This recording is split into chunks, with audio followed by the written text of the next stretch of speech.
बंधुगण NLC India limited तरफ ओडिशा समस्त स्टूडेंट मान कंपानी निजुक्ति यही रिक्रुटमेंट सेल आउ एचआर डिपार्टमेंट तरफ जो मैंने कि कंपानी डायरेक्ट निज डिस्ट्रिक्ट कंपानी अनुसार ए निजुक्ति करने को चाहते से मैंने यही पोस्ट रे एप्लाय करेंगे। यही एप्लाय करने समस्त जिनस को ध्यान देवा जरूरी। आ वीडियो को लास्ट पर्यंत देखु आ सब जिनस को आपण मैंने देखि पारंतु। एथिरे देखि पारुथिबे केते गुडी पोस्ट आसे जे माने कि मेकानिकल इलेक्ट्रिकल फिटर आउ विभिन्न प्रकार पोस्ट अनुसार यही पोस्ट रे एप्लाय करि परिबे।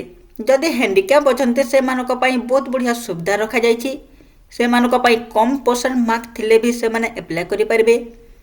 डिसेबिलिटी मल्टीपल जेपरि कि एचएच ओएचएच एलसीडी एबीडी एथिरे समल ग्रेजुएशन डिसेबिलिटी थिबा पिलामनक पई नियुक्ति करछन्ती। आउ नंबर पोस्ट तरफरु मिनिमम एज सर्विस तरफरु एही पोस्ट को नियुक्ति करा जायछि। जेते गुडी हैंडिकैप पिलामनक पई अछन्ती आउ ग्रेजुएशन करछन्ती से माने एही पोस्ट को एप्लाय करि परिबे। टोटल आपनको 133 पोस्ट रखा जायछि। ये पोस्ट को एप्लाय करने हेले आपण निश्चित भाव में देखु आपण को एजुकेशन क्वालिफाई आपण जब मैट्रिक तरफ ये पोस्ट को करने को चाहते निजर ग्रेजुएशन अच्छी आउ मेकानिकल करने को चाहते तो आपको फुल टाइम रो पार्ट करने को पड़ो। एपन को मेकानिकल इंजीनियरिंग करेंगे ता सहित आपण को मेकानिकल प्रोडक्ट्स इंजीनियरिंग विषय जानी। तापर आपण को इलेक्ट्रिकल रखा जाए जो मैंने इलेक्ट्रिकल गेट ये तरफ एप्लाय करने को चाहते से पिला माने फुल टाइम जॉब करि परिबे। इलेक्ट्रिकल सहित आपण को इंजीनियरिंग जो ग्रेजुएशन बैचलर डिग्री करछन्ती से माने एही पोस्ट को एप्लाय करि परिबे।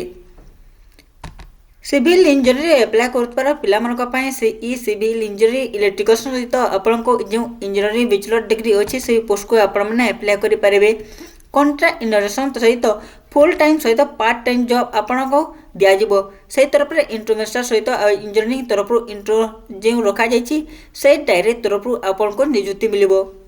आपण को एजुकेशन क्वालिफाई आपण तो निश्चित भाव में देखिथिबे। जदि आपण को 60% रु 50% मार्क अछि कैंडिडेट समस्त ग्रेजुएशन करथिबा पिला मानक पई एही पोस्ट एप्लाय हे पारे परो। ता सहित आपण को सीजीपीए वीजी पीजीडीसीए एनएलसी एते गुडी पोस्ट अच्छे से पोस्ट को आपण माने एप्लाय करि परबे निज परसेंट अनुसार। एससी एसटी पिला मानक पई एथिरे गुरुत्वपूर्ण आपण को बयस सीमा जो मन के यूआर ईडब्ल्यूएससी ओबीएससी से माने 35 वर्ष सुधा एप्लाय करि परबे एही पोस्ट को। इंट्रोडक्शन सहित आपण को जो ग्रेजुएशन एजुकेटेड रखा जायछि एथिरे आपण को 50,000 रु 1,60,000 पर्यंत सैलरी आउ जमगे सीटीई प्रीमियम मेंसन्स करने को चाहते सीओ तरफ डिपार्टमेंट रे काम करि परिबे तो 13 लाख पर्यंत आपन सैलरी। ए प्लेसमेंट पोस्टिंग अनुसार निज निज कंपनी डिस्ट्रिक्ट अनुसार रही से पोस्ट को आपन पाई परिबे। एथिरे 50 इयर्स पर्यंत क्वालिफिकेशन रखा जायछि एसटी एसटी हैंडिकैप मानक पई। ये पोस्ट को एप्लाय करबा पई आपण माने निश्चित भाव में देखंतु। आ एथिरे जो यूआर एससी ओबीएससी आंसर तरफ जो रखा जायछि से मानक पई 500 टका फीस अछि। आ प्रोसेसिंग करबा पई हेले 354 सहित आपण को एथिरे 18% जीएसटी कटा जिवो। आ टोटल फी आपण को 854 टका फीस निया जिवो। एससी एसटी हैंडिकैप पिला मानक पई 300 टंका रखा जायछि आउ 54% 18% जीएसटी सहित आपण को टोटल 354 टंकार फी मागिछि। निजर date of birth certificate Aadhaar card certificate निजर qualify certificate contribution certificate gate pass जदि अछि एक्सपीरियंस अछि ताहले आपण को certificate NOC certificate ex serviceman certificate disability certificate समस्त सर्टिफिकेट को आपण को नहीं ऑनलाइन रे अप्लाई करि परिबे। ऑनलाइन रे अप्लाई करि पार पई आपण को मु बते दोछि। एथिरे लाज जो ग्रेजुएशन दे जायछि कोर्ट तरफ रु आपण डिस्क्रिप्शन फॉर्मूला तरफ रु एथिरे जॉब पाई परिबे। इंपोर्टेंट डेट आपण को निश्चित भाव में आपण माने 25 तारीख सुधा ए पोस्ट को एप्लाई करि परिबे।